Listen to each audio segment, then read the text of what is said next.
Hi, everybody. This is Julie from the Time and Space Chronicles, saving you time by telling you about all the best spaces. Thank you for coming back. This is my second video. And this time I'm going to talk about something a little different. I'm going to talk about my recommendations and tips for taking Amtrak. So I recently just took my first long distance Amtrak ride, and that was from Reno to Seattle and back, and I'll talk a little about that.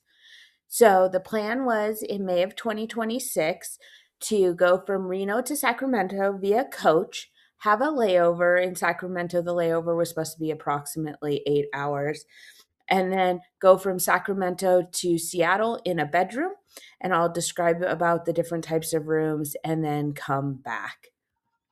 So, part one of the trip was from Reno to Sacramento, and it was supposed to take approximately 5 hours and 41 minutes. It was on the California Zephyr. Um, and then the second leg was to go on the Coast Star Line from Sacramento to Seattle, which is about 20 hours and 2 minutes. Um, and that would be in a bedroom, which is the second largest option. So when you go on Amtrak, you can choose coach, which I'll go back to the last slide real quick. Oops. You can see it's 2 by 2. The seats are much wider than like an airplane. They're much more comfortable than an airplane. There's room above you for small luggage, or if you're short like me, in front of your legs. The seats recline pretty far, not completely flat, but pretty far back, and there's a leg rest that can come up too. Um, and you got windows and aisle seats, and you don't pick your seats ahead of time when you line up. At least what happened for us is when you lined up, they assigned you a seat at that point. So the bedroom, much bigger. It can sleep, I think, three, but that would be crazy. It slept two. We had my mom and I. My mom slept on the bottom. That couch folds down to a bed, and then a bed folds down from on top, and there's a ladder you climb to get on the top bed.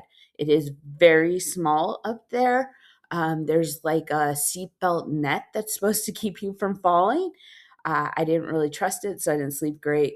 And the mattress is very thin on metal up top. Down below, it's a mattress that's put on top of the seat cushion, so it's a little bit more comfortable down below. You have a sink in the room with a mirror, and then you have a bathroom. The bathroom is really tiny. You can see the floor layout here and what the bathroom looked like. There's a shower like above the toilet.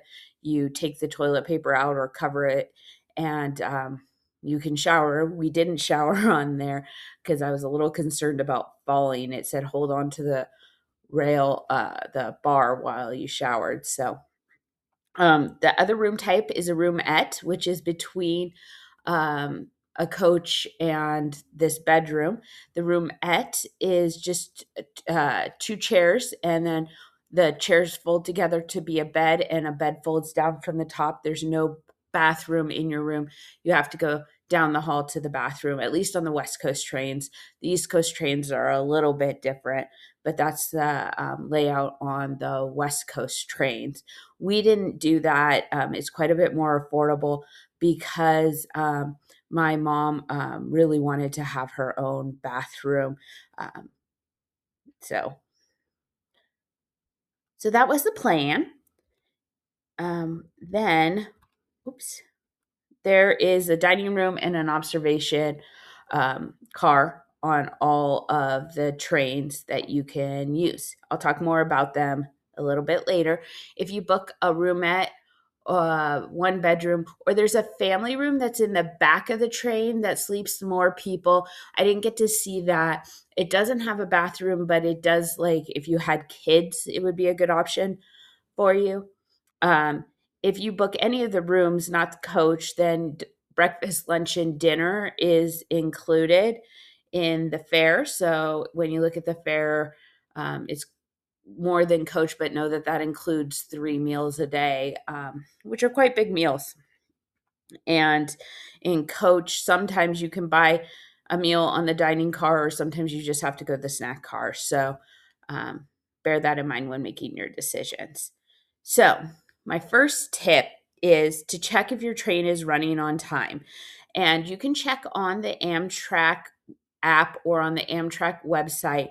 But a friend gave me this link to Inner City Rail Maps, and I highly recommend it. I think it's more accurate than the Amtrak. It's like more up to date somehow than Amtrak. You can look at the specific train you were going to be on. So, like on our way to from Reno to Sacramento, we were going to be on train 5. You can see train 5 is red, which is very late. 6 is going the other way. That's what we took on our way back from Sacramento to Reno. It's green, it's on time. You can click on it and get more details to how late, how early, how fast the train is going. So you can use this anywhere that there's cell reception, and it's very good.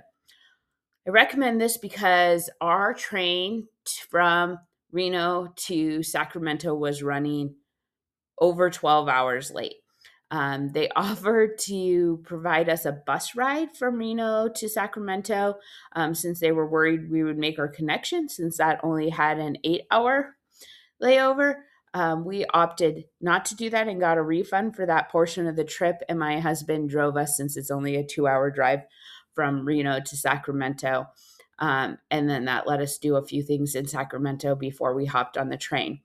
Another great thing about getting a roomette, bedroom, any of the room types, is you get free storage at a lot of the train stations. You have to look at Amtrak.com and see which train stations have storage.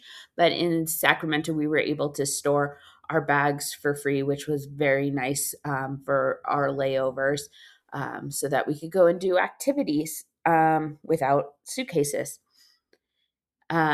So I would definitely check this. It keeps you up to date on whether your train is coming on time. When you're on your train, where you are, you can zoom in and kind of see where you are in the world on the map.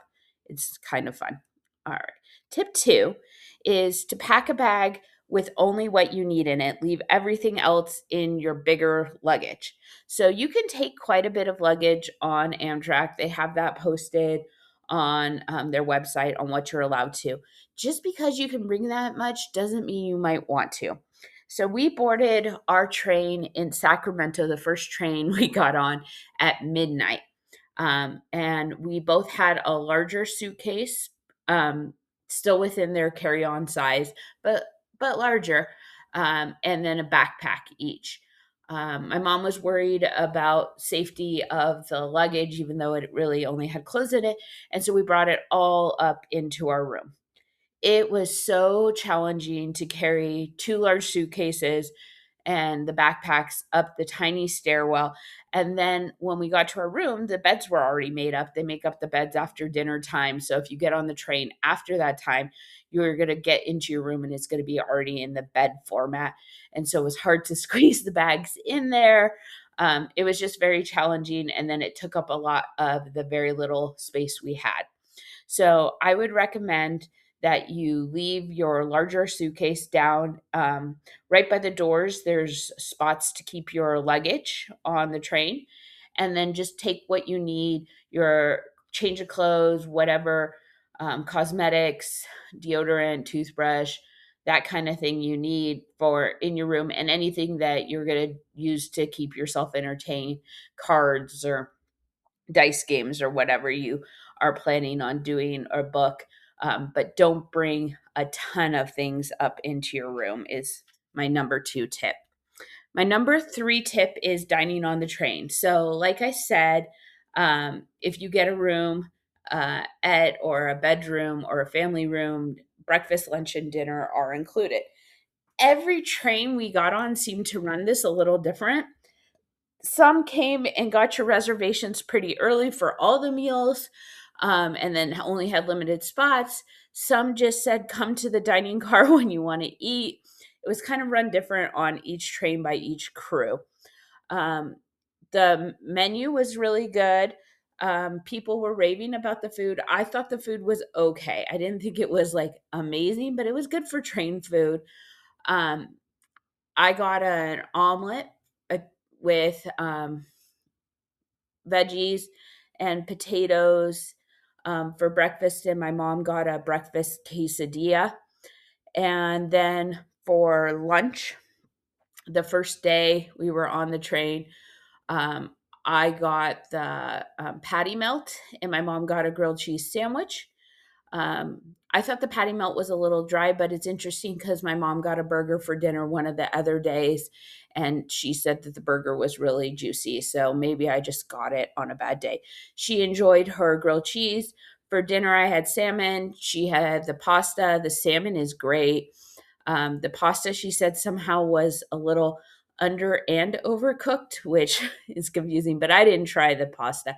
But for dinner, you also get a salad or soup and a bread, and you get a dessert, and you get a dessert with lunch too. If you don't have enough room, which these are big meals, you can ask when you order your dessert to have it not unwrapped and take it back to your room. I recommend this if you can't eat a ton at one time.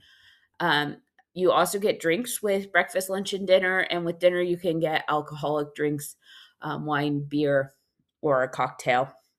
Now, these are simple cocktails like cran vodka or something like that. Anyways, that's about dining on the train.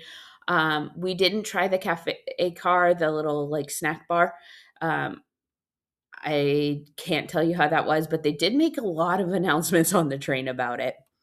All right, tip 4 is the temperature. So I'm always hot, so I was fine on the train. I was not hot, but my mom is always cold. And if you tend to run cold, a lot of people felt like the train was cold. They do have blankets, but it's sometimes not a convenient time to get the blankets. So I recommend that you pack layers, sweatshirts, or a blanket for yourself to use so that if you're cold, you can just bundle up a little on the train.